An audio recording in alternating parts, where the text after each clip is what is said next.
Assalomu alaykum hurmatli o'quvchilar. Aylana va doira mavzusidan IDC kitobining 92-misoli quyidagicha misol berilgan. ABCD kvadrat ichiga ikkita aylana chizilgan va o'sha ikkita aylanalar kesishib, ularni hosil qilgan yuzini toping deyilgan. Ya'ni mana bu ikkita kesishdan hosil bo'lgan yuzani toping deyilgan. Endi mana bu A nuqtadan mana bu kesish nuqtasigacha to'g'ri chiziq tortadigan bo'lsak, bu mana bu aylananing radiusiga teng bo'lib qoladi. Ya'ni bu yerimiz 2 ga teng bo'lib qoladi mana. Xo'p, endi bundan ham xuddi shunday qilib bu tomonga qarab tortadigan bo'lsak, bu keyingi aylananing radiusi bo'lib qoladi. U aylananing ham radiusi kvadrat bo'lganligi uchun 2 ga teng. Xo'p, endi mana bu qismimiz ham kvadrat bo'lganligi uchun 2 ga teng. Demak, bu yer 2, bu yer 2, bu yer 2 muntazam uchburchak hosil bo'lyapti. Demak, bu uchburchagimizda har bitta burchagi 60 gradusdan muntazam uchburchagimiz. Endi birinchi bo'lib mana shu muntazam uchburchak yuzini topamiz. S teng muntazam uchburchagimiz tomoni 2 ga teng ekan. 4 ildizosti 3 taqsim 4 ga teng. 4 bilan 4 qisqaradigan bo'lsa ildizosti 3. Demak, mana bu muntazam uchburchagimiz yuzasini topib oldik. Bu muntazam uchburchagimiz yuzasi ildizosti 3 ga teng ekan.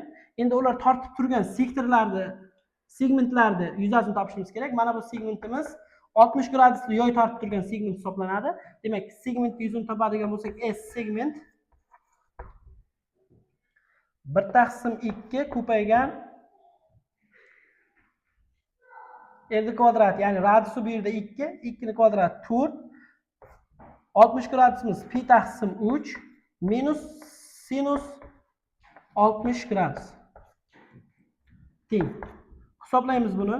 4 bilan 2 qisqarib ketsa 2 ko'paygan pi taqsim 3 birdan ko'paytiraman 2 ni minus 60 gradus ildizosti 3 taqsim 2 demak 2 ko'paygan ildizosti 3 taqsim 2. Bu 2 bilan 2 qisqaradigan bo'lsa 2 pi taqsim 3 minus ildizosti 3 degan javob chiqdi. Bitta segmentimiz yuzasi. Ikkinchi segmentimizga ham e'tibor beradigan bo'lsak, radiusi 2 ga teng bo'lgan 60 gradusli yoy tortib turgan segment hisoblanadi. Demak, bu ikkala segmentimiz bir-biriga teng ekan. Hosil bo'lgan topgan segmentimiz yuzasini 2 ga ko'paytirib qo'yadigan bo'lsak, demak, segmentimizda ikkita segmentimizda ham yuzasi kelib chiqqan bo'ladi. Xo'p, demak, umumiy yuzani hisoblaydigan bo'lsak, mana bu muntazam uchburchak yuzasiga ikkita segment yuzasini qo'shamiz. Demak, muntazam uchburchagimiz yuzasi ildizosti 3 edi. Bunga qo'shamiz 2 ko'paygan, chunki ikkita bor. Segment yuzasi 2 pi taqsim 3 minus ildizosti 3 di. Xo'p, teng.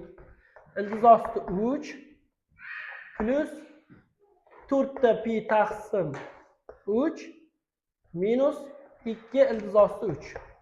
Teng. Teng. Ildizosti 3 dan 2 ta ildizosti 3 ayiradigan bo'lsak, 4 pi taqsim 3 minus ildizosti 3 qoladi.